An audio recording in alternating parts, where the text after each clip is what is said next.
What's up, everybody? Welcome to another edition of the Nerdz Enigma Podcast powered by SportsNerds.com. Today, my guest is an author, a media entrepreneur, an Ohio State graduate, founder and publisher of the Extra Points newsletter, a newsletter that focuses on the off-field issues that shape college sports, and a gentleman that's in the know when it comes to college football, video games, and now maybe some college basketball games, Matt Brown. Come on, man. Hey, thanks for having me. So we just talked about it, and, like you said, it's been a big morning. So just give me some details about what you know. So we're chatting here at 10:54 a.m. God's time zone. About an hour ago, I reported that EA Sports is the recommended company to take over a bid to publish college basketball video games. The licensing agency that runs the conference IP and school IP put out a request for proposal back in November. They said 5 companies reached out, 3 submitted formal bids. EA was the only one to propose producing a standalone game for both men's and women's college basketball, as opposed to an arcade mode within another title, like potentially NBA 2K. So CLC is recommending that bid be approved. It gave some more information about how the licensing works and the money, and it is scheduled. The first release is scheduled for the 2028-2029 basketball season. So how excited are you about that? Like everybody was as far as football, how excited are you about basketball coming back around? I wasn't as into the basketball games as I was the college football games. I definitely still had, I think somewhere in this house, I might have the old 2K version with Greg Oden on the cover, I think. Mm-hmm. I originally went to a Patriot League school that doesn't have football before I transferred to Ohio State. So there was something kind of fun about being able to play my tiny American University Eagles in a video game that they're not going to pop up all that often. I am at a different stage of my life. When this game comes out, I'm going to be 40. So I am not going to be able to play like I did in college, like I did in high school, but I'm still excited about it. And I'm excited for what it means for the people that I cover, the institutions and conferences and folks in the licensing world that depend on these kind of announcements. So I'm the same way. So I'm 43 and I've got 2 kids of my own, and things do change. And it's like you wait till the kids go to bed so you can get some of your gaming in. But, when college football came out, I was at a point where I'm like, all right, even during the afternoon, like, all right, I'll see you guys here in a little bit. And then I'd go play it. Because, we only waited 11 years, you know what I mean? So I do. This was a massive part of my own reporting. And, I have a PlayStation in my office. And one of the things I've kind of liked about college football is, if I got 15 minutes between calls, especially like right after it first came out, I'm going to go do a little bit of recruiting. I can, because I can't sit down and play for 3 hours anymore, right? I've got little kids. I've got this job, which I'm sure we'll talk about, but they are built for little bite-sized runs, and that's a lot of fun. I'm excited for this next generation of like 18, 19, 20-year-olds to get hooked on these games and have that shape their fandom like it did, I think, for people like us when we were in school. And I was hoping when we did this interview, I was hoping you would be in that room because I love all those banners and things behind you. I see it. I do my homework, so I've watched a lot of things that you've done, which leads me to my next question. Do you have a number on the amount of podcasts that you've been on? A lot. I've noticed. Like I said, I do my homework. It's been a lot. I try to say yes to most of these as long as it works within my schedule. Just because I remember when I was first starting out and trying to get guests on my kind of shows. I try not to spend very much money on paid audience acquisition or paid promotion, so it makes sense for me to be on these things, and I'm happy to do it. So you're from Chicago, right? You live in Chicago right now? I live in Chicago, but I'm from Ohio. I grew up outside of Columbus. I went to Ohio State and lived in Ohio for the first 20 years of my life. But I'm now based in Chicago. So being based in Chicago, are you which side are you on? Are you a Cubs side or White Sox side? I had them both. I'll tell you. So I grew up in Ohio, so I grew up an Indians fan. That's been kind of an up or down experience. I live on the northwest side of Chicago, actually pretty close to Addison Street, which is where Wrigley Field is on, about 4.5 miles west. And I've grown to dislike the Cubs because of who owns them. They're folks that fired a bunch of reporters, and when all these suburban people come over to watch the Cubs, they get off near my house on the bus, and they're drunk and they pee everywhere and they're in the road. And I've just grown to dislike them both. I like the White Sox insofar as I can get $8 tickets because they suck. So if I wanted to watch Cleveland on the cheap, that I could. But I'll tell you, even though I've lived here a while and I'm married a Chicagoan, I have no emotional attachment to any Chicago professional sports team, especially because when you do this for a living, how you engage with sports also changes. And a lot of going to sports events feels kind of like work. It's not that I don't care, but I definitely am not as emotionally engaged in like professional basketball the same way that I was when I was 20. I was going to say, if you're a White Sox fan, I was going to congratulate you on, the Vatican drafting a White Sox fan from Chicago.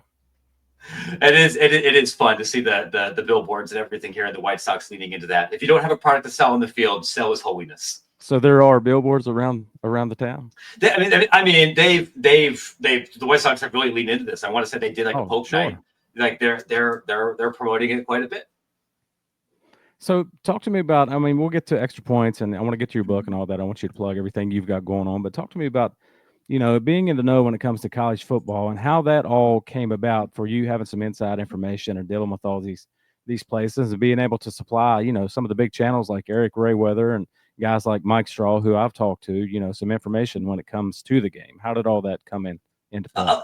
Yeah, so a lot of this stuff works, I think, because I operate in a different world from the Mike Straws or from the Mayweathers or a lot of the video game centric people. I'm not a quote unquote video game reporter. I know very little about what's going to happen with next year's with like the next Madden release or Call of Duty or anything there. I am a business of college sports reporter. I write a lot about business and policy issues that shape the college sports industry, and because of that, I then build connections with licensing agencies and the companies that act as go-betweens for linking up university intellectual property with video game studios.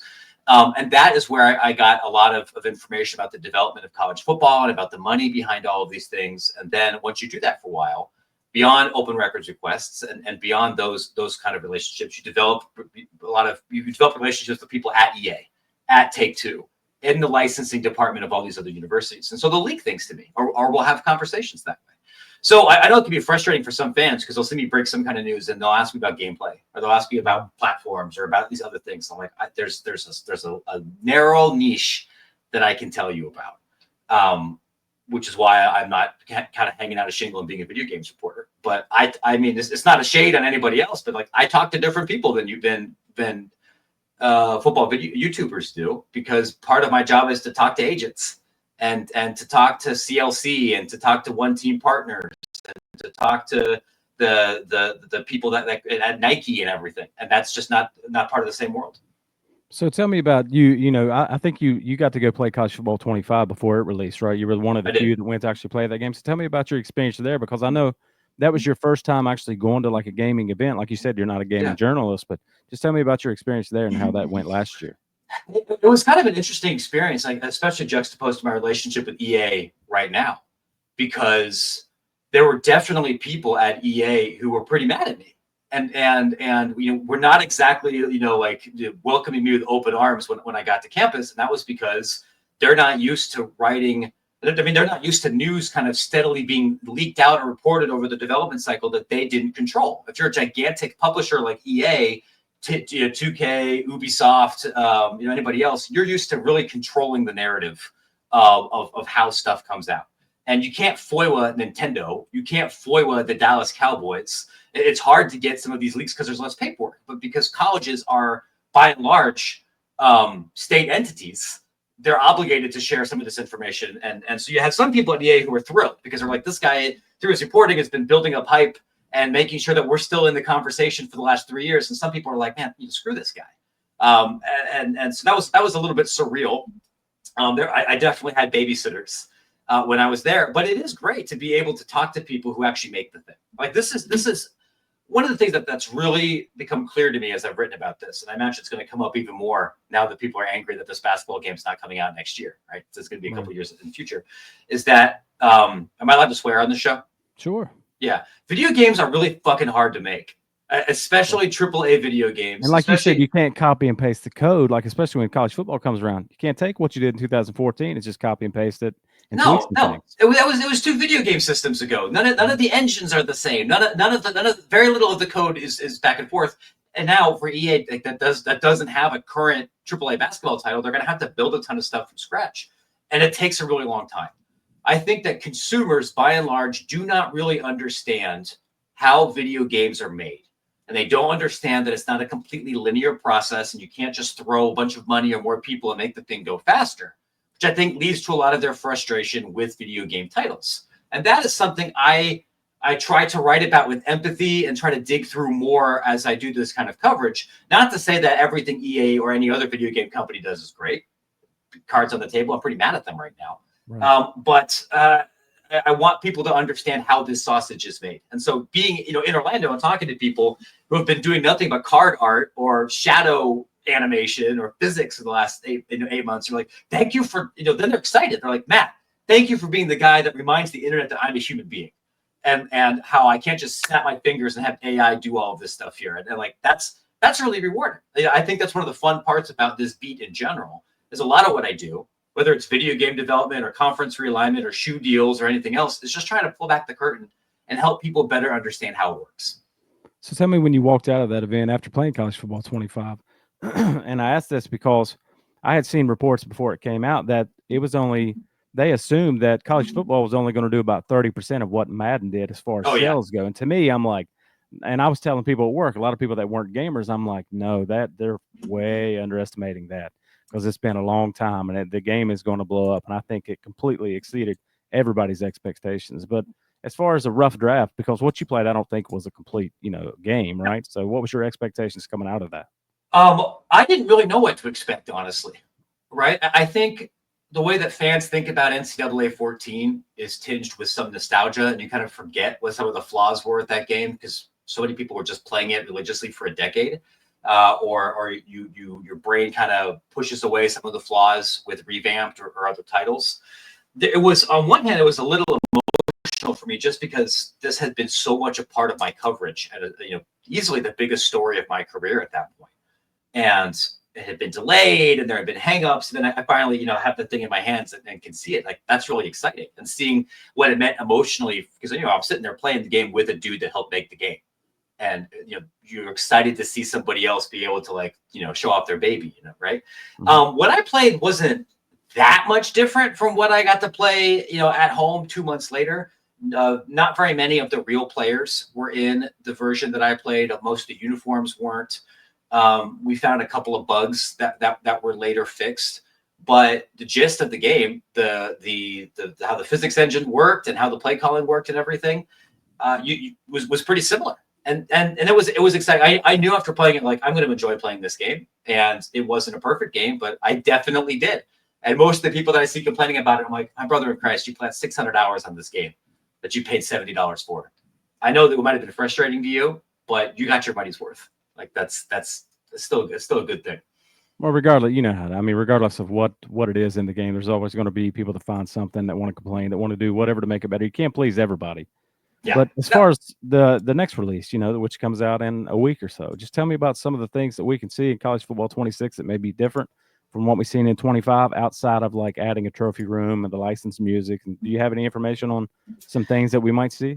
So I will say that for a variety of things that I can't necessarily talk about on the air here, I have not been nearly as involved in the reporting on 26. I haven't actually played the game yet. Other reporters have. I was not allowed to come to Orlando this year for stuff I, again, can't really talk about. But I've been talking with people who have played.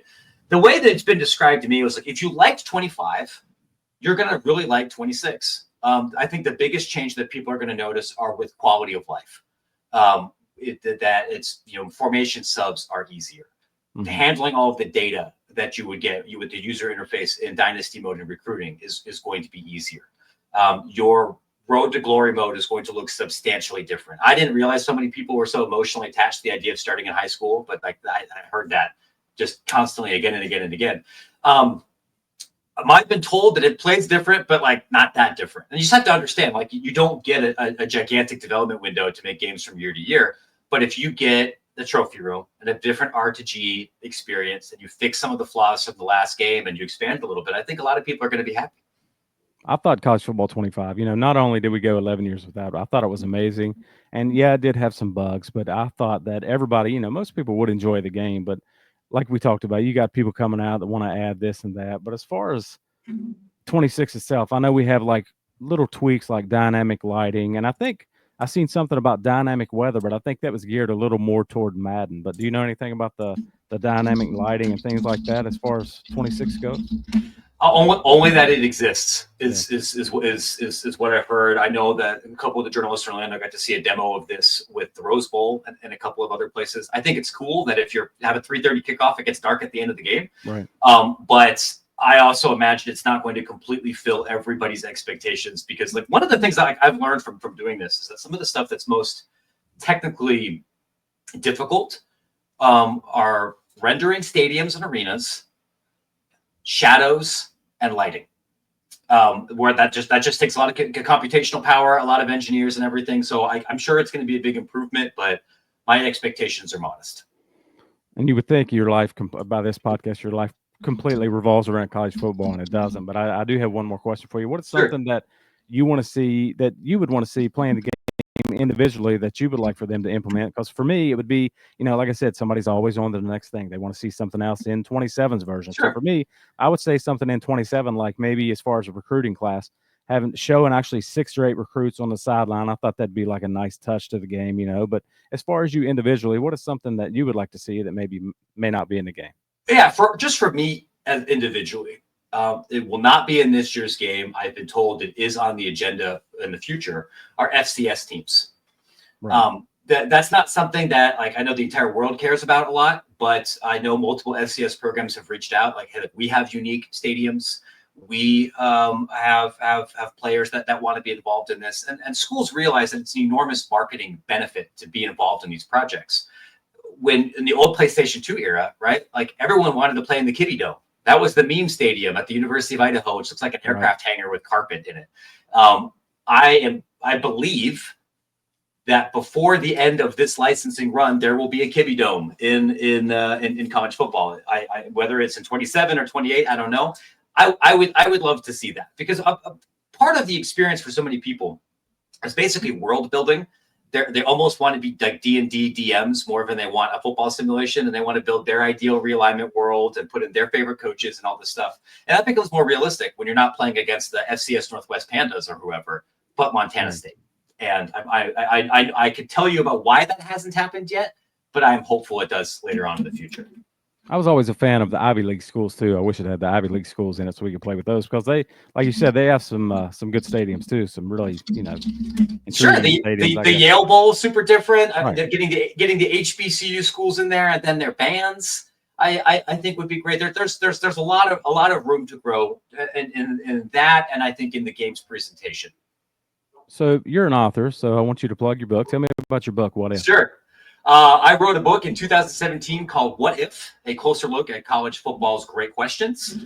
This was back when I was still at SB Nation, but it is a research look at some of the big turning points in college football history, from more modern ones of what would have happened had West Virginia hung on to beat Pitt in the 2007 season, where maybe Rich Rod then doesn't leave for Michigan, and West Virginia wins a national title, to some of the more administrative stories, which is a big part of what I cover, whether that's the rules where the NCAA took over television and led to the realignment changes in the 90s and 2000s, whether that was the sanity code, which created the superstructure for modern NCAA investigations, whether it was kicking Michigan out of the Big Ten and then letting them back in a couple of years later. Every chapter is based on actual archival research that's done, interviews with experts, a couple of the TV stories. I got to see the original project plans. And it's a fun read. I wanted to make this into something that takes a lot of the summer message board topics into something that maybe a little bit more academic. So also talk to me about the newsletter. Take me back to the beginning and how that all came about and how it all started with Extra Points newsletter. Sure. So I had a good job at Vox Media running their college team site programming for about 7 years. But it was pretty clear that Vox wanted to go in a different direction and move away from local sports and from sports in general. The pandemic was the catalyst for them to finally make that decision. So in April of 2020, I get laid off. I get a severance package. I realize, all right, I'm living in Chicago. I've got a family, a wife and kids and a mortgage. And I couldn't just get another reporting job because these jobs didn't exist. Nobody was hiring. And PR firms weren't hiring. Strategic communications weren't hiring. We didn't know when live sports were going to come back. So I launched Extra Points in large part out of desperation. rather than like entrepreneurial spirit. My thought was, I want to try this here for a little while before I go get a job at the Athletic or go work somewhere else, because this beats working at the deli counter or delivering newspapers or something. And my hope was like, I want to do sports coverage about things that are interesting to me, that are that do not require me to chase scale or clicks. A lot of what Extra Points covers, which is business and policy, off the field kind of issues, these are not the kind of things that are going to get 600,000 page views on a story. I tell people I write more about UConn football or WAC football than I do Alabama football. Mm-hmm. All I care about is reaching the right people who will pay for it. It's a more B2B audience. And I'm really fortunate because now we're heading into year 5. We have multiple full-time employees. We're hiring for another full-time writer right now. We've broken lots of stories. We make money in a couple of different ways. And I have a better job than I ever did working for somebody else, not having to worry about some of the same programmatic ad or traffic pressures that other people do in this industry. I think that's part of the trick to making money as a reporter or somebody who makes videos or a podcaster.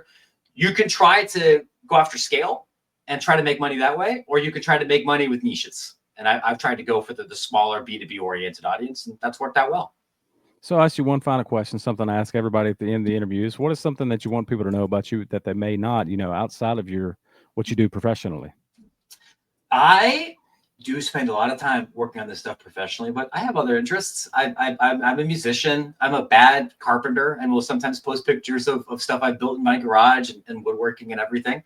And I'm just trying to do this differently. I didn't come into journalism through Medill or Columbia or the kind of fancy pants traditional pathway. I came into this after doing other jobs, which I think has actually made me a better reporter and a better writer. But it means that Extra Points is going to read and feel differently than Sports Business Journal. I thank you so much for coming on today. I know you're busy, and especially, like we said this morning, you got some things to talk about. So thank you for taking time out of your day and coming on. You bet. My pleasure. Thank you so much.